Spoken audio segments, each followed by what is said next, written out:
Good day everyone! Nakatikim na ba kayo ng masarap na tubig? Kung hindi pa, tara, samahan niyo kami upang puntahan at tikman ang pinagmamalaking produkto ng bayan ng Villasis.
Dadalhin sa Canada.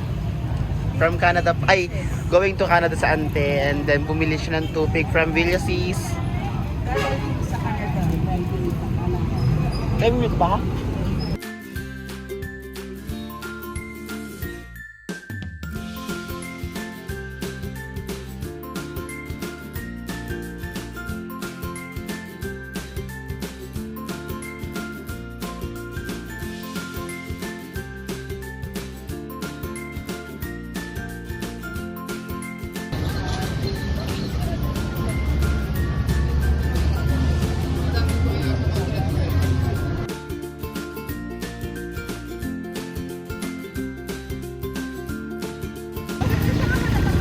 Hi everyone! This is our product, special tubig from Villasis, Pangasinan.